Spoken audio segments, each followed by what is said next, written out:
They say the Smoky Mountains get their name from the mist, that thin blue haze that never lifts, even at noon.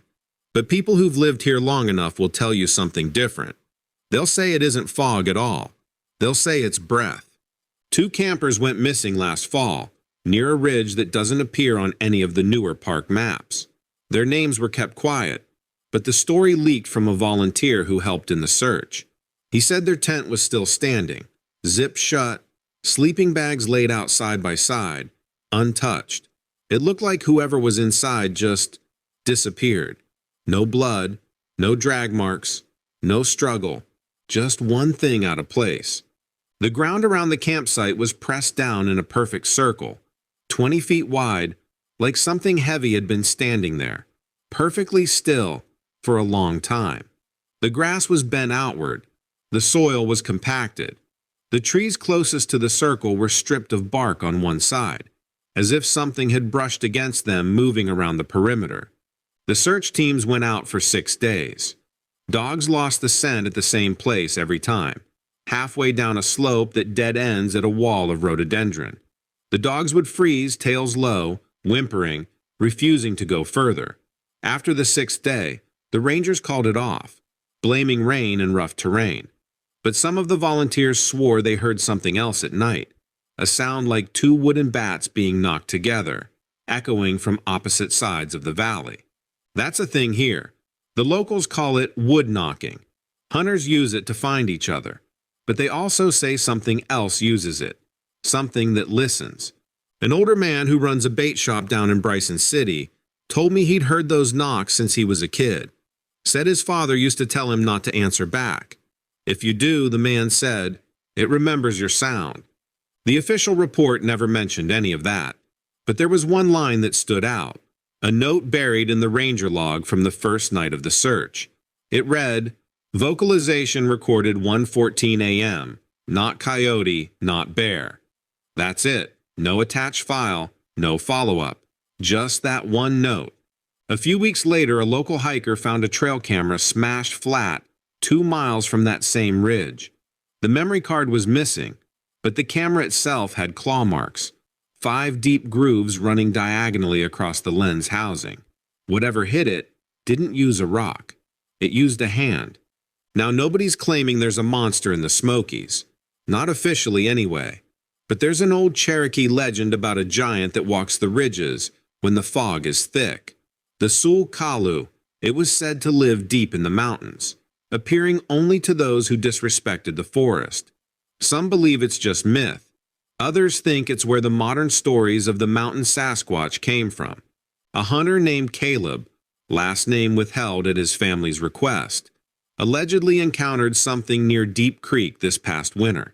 He told a friend he thought he'd spooked a bear, until he realized it was moving uphill on 2 legs, fast, its arms swinging like a man's. He said it turned its head toward him, and he saw eyes, not glowing, not red, just aware. He fired a warning shot. The sound barely echoed. The forest swallowed it. That night he packed up and left. A month later, his truck was found parked on a logging road 20 miles from where he'd been hunting. It was locked. His rifle was still inside. He hasn't been seen since. Authorities say it's probably unrelated. A man goes missing in the mountains, it happens. The terrain out here eats people alive. Old mines, sinkholes, flash floods. The Smokies take what they want. But the people who live near that ridge, the ones who still keep their windows open at night, say something's changed. They say the woods don't sound right anymore. The crickets go silent too early. The owls stop calling mid-flight. Even the wind feels heavier, like it's moving around something. And if you listen close enough, sometimes, beneath the hiss of the trees, you can hear it.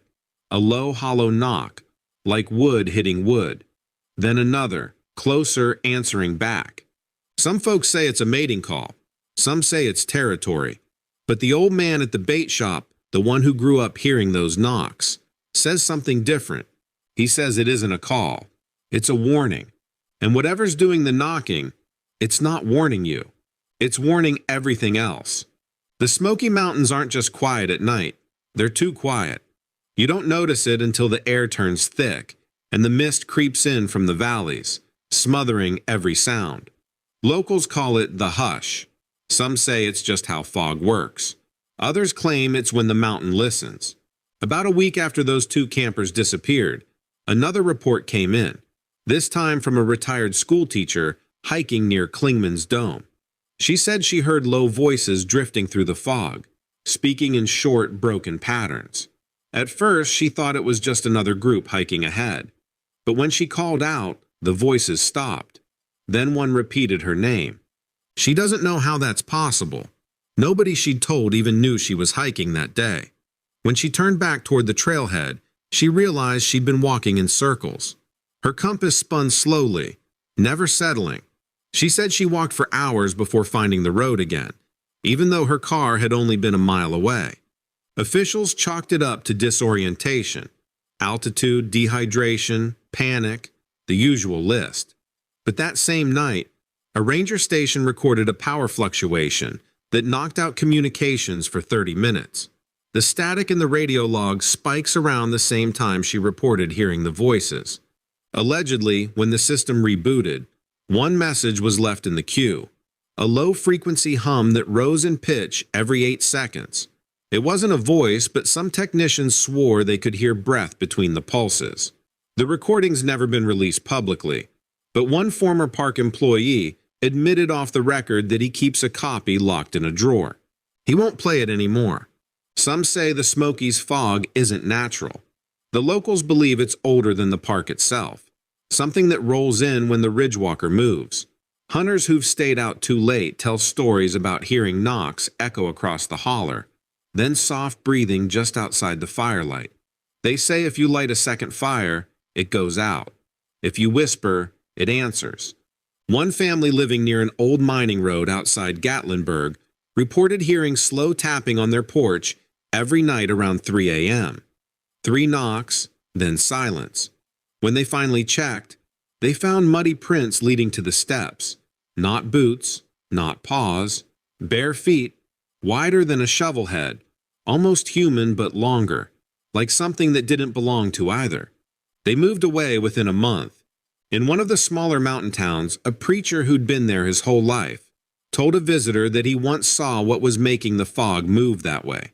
Said it was tall enough to brush the lowest branches, its arms hanging to its knees, its head turned toward the sunrise, like it hated the light. He never called it Sasquatch. He said it was the old thing, the one that came before the trees, before the Cherokee, before people forgot the sound of the first language.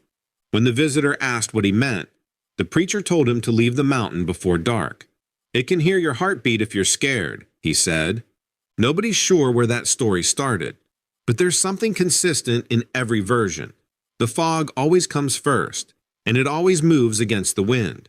In March of this year, a group of wildlife researchers set up sound equipment in one of the closed-off areas north of the park to study migration routes.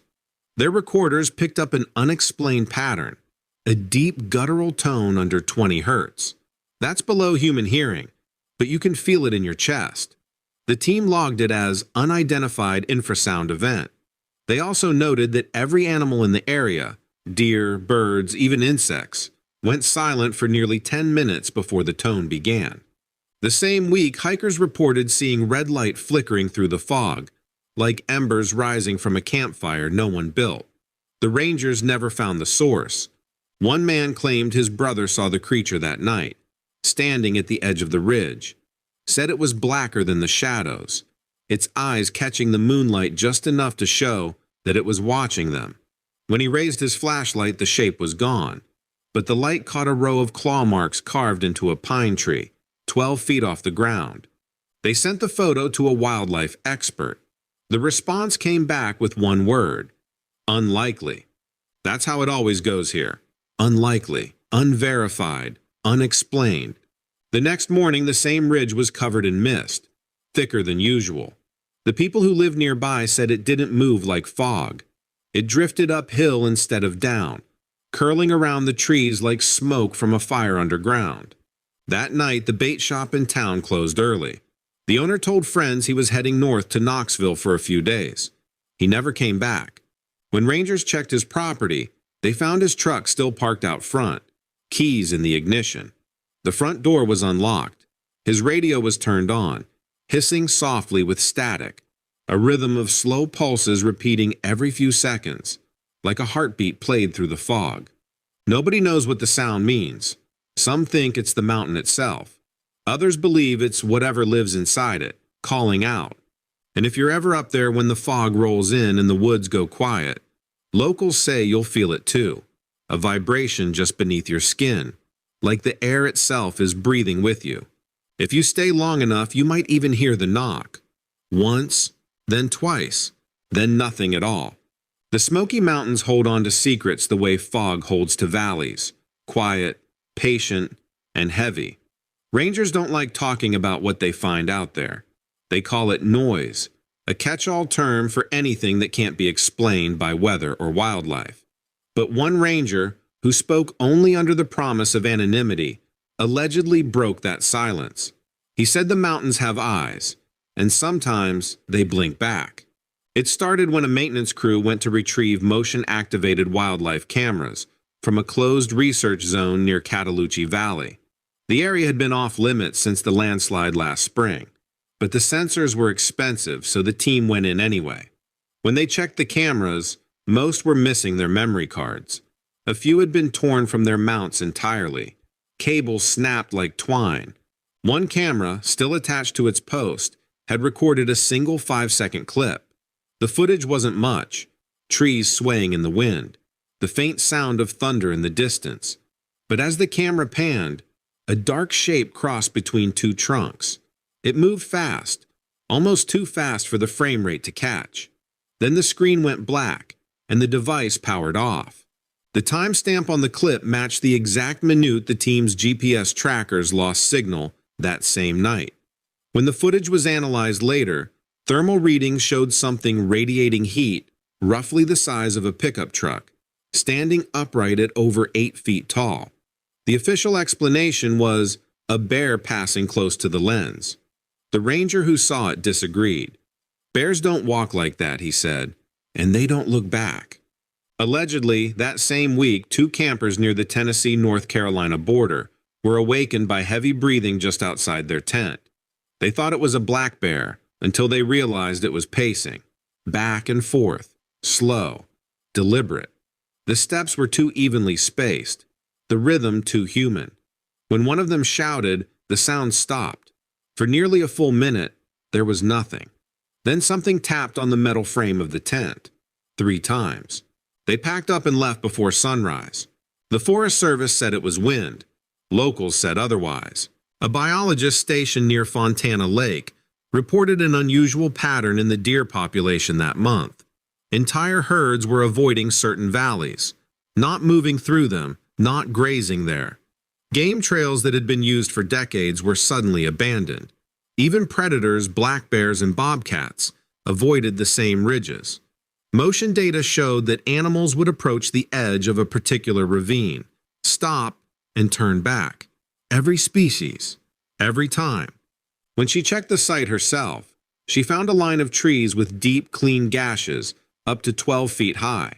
The bark wasn't shredded like claws would do. It was peeled in long, perfect strips, as if by hand. She said the smell there was wrong. Wet earth, iron, and something else, like electricity. Her report never made it to publication. The research files were transferred to an environmental monitoring department and labeled restricted. Some say the Forest Service knows exactly what's in those mountains. They just don't have a name for it.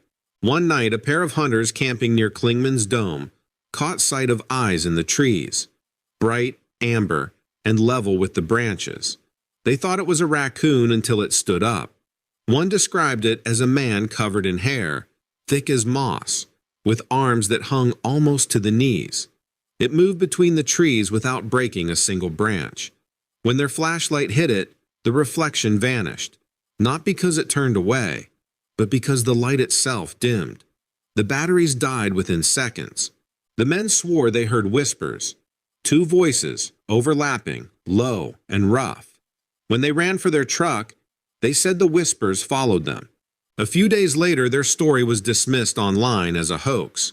But that same week, a local news outlet briefly ran an article about a series of vandalized trail cameras near that area before it was quietly removed. The cached version mentioned significant claw damage and missing equipment. No one has seen those cameras since. The people who've lived here longest, generations deep in the Smokies, say the creature doesn't hunt for food. It hunts for silence. One local woman, who refused to give her name, said it's not an animal at all. It's the thing that comes when everything else leaves, she said. When the wind stops and the birds stop, and even your thoughts feel like they're echoing, that's when it's near. She claims her grandfather saw it once, long before the park was established, a tall figure standing at the edge of a clearing in the fog. He didn't run, didn't scream. He just turned around and walked the other way. That's the only reason I'm here to tell you this, she said. Rangers officially deny any ongoing investigation into unexplained phenomena, but a maintenance log from last month lists 3 restricted trail closures for unknown hazards. No explanation was given, but the closures all form a perfect triangle around the same ridge where the missing campers were last seen. No one hikes there anymore, not even the locals. At night, you can still see flashes of amber between the trees. Maybe eyes. Maybe just light reflecting off the fog. But if you stand still long enough, you'll notice something strange. The forest stops breathing. And in that moment, you'll know what every old-timer in these hills already knows. You're not alone up there. Something else is. And it's watching. There are places in the Smoky Mountains that no one talks about. Not because they're forbidden, but because people have learned the hard way to leave them alone. One of those places lies past a collapsed service road near an old fire tower. The road doesn't appear on any park maps anymore, but locals still know the turnoff. They call it Devil's Backbone. No one remembers where the name came from, but every story that starts there ends the same way, with silence. A former ranger, speaking only under the condition that his name never be used, claimed that in the 1990s, a team was sent to close off one of the abandoned mine shafts that runs beneath the ridge. The shaft was unstable, and hikers had been wandering too close. When they descended to mark the area, their radios died at the same time. Minutes later, one of the men shouted. The rest found him sitting on the ground, staring into the dark opening of the tunnel. He said he'd seen a pair of eyes staring back, high, level with his own, glowing faint gold in his flashlight beam. The report never appeared in park archives. The shaft was sealed that same week, and the section was reclassified as geothermal risk zone. But no one who's worked those hills believes there's any geothermal activity there. Over the years, hikers began to vanish along a narrow corridor, stretching between Klingman's Dome and Deep Creek, always in fog, always without a trace. Locals quietly started calling that stretch the Path of Breath. Some swear you can hear the missing if you camp near it, whispers weaving through the pines after midnight, too faint to make out but impossible to ignore. When questioned, the National Park Service attributed the disappearances to exposure, wild animals, or voluntary separation from groups. Yet a handful of those search and rescue volunteers still talk about what they found. Tree trunks twisted like rope, footprints in soft clay that went straight up a slope no man could climb. One rescuer said the tracks looked like a man's bare feet, only larger, heavier, and with the arch missing, as if the creature never needed to balance. By 2018, the rumors had grown enough that an independent research team visited the area with acoustic sensors. What they recorded became known among locals as the ridge tape. The audio starts with normal forest sounds, crickets, wind, the distant croak of a frog. Then, everything cuts out. After 6 seconds of silence, a deep vibration rolls through the speakers, a growl, but too low for human vocal cords, sustained for 15 full seconds. There's a crack, a quick intake of breath, and the tape ends. The team allegedly sent their data to a university for analysis.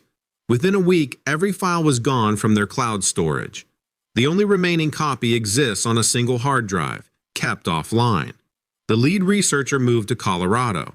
He doesn't answer questions about the Smokies anymore. People still debate what's up there. Skeptics say misidentifications, bears, tricks of sound, people hearing what they expect to hear. Others insist there's an intelligence behind it. The Cherokee stories of Sulkalu speak of a guardian who walked the ridges to protect the land from those who disrespected it. The name translates roughly to the Great Slant-Eyed Giant. Some folklorists think it inspired modern Bigfoot tales. Others believe it is the same being, older than the forest itself, shifting between spirit and flesh when the mist returns. According to one elder, the fog that rolls through these valleys isn't random weather. It's the sign of him walking, she said. When the smoke rises without fire, he's close. Modern science, of course, doesn't include such things. The Park Service calls it superstition. But that doesn't explain why maintenance crews replace broken trail cameras every season, or why there's a private notice inside certain ranger stations reminding staff not to travel alone after dusk. A local historian once pointed out something odd. Every time a new cluster of disappearances occurs, the park issues temporary closures citing bear management. Yet bears aren't known to travel that high in late autumn, when most of these cases happen. The closures last a few weeks, the reports fade, and life in the valley continues as if nothing ever happened. The people who live nearest to those ridges have stopped asking questions.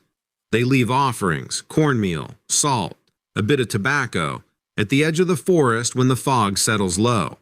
It's an old practice, older than the church, meant to keep the mountain calm. Those who still hunt up there carry more than rifles. They carry silence. Every few years, another traveler vanishes, and another story is added to the list no one keeps officially. Each time the same pattern repeats: fog, footprints, and that circle of flattened grass, like something heavy stood watching. No one ever hears it arrive. No one ever hears it leave. Only the forest seems to know when it's near, because when it moves, the birds stop mid-song. The wind shifts backward, and the haze rolls uphill. Some say it's just a legend, a shadow born from fear and fog. Others whisper that the Smokies breathe because something ancient still walks beneath them, older than the park, older than the people, older than the trees themselves. And when that breath reaches you, when the mist curls low and the woods fall silent, you'll understand why no one speaks its name above a whisper. Because in the Great Smoky Mountains, the silence isn't empty, it's listening.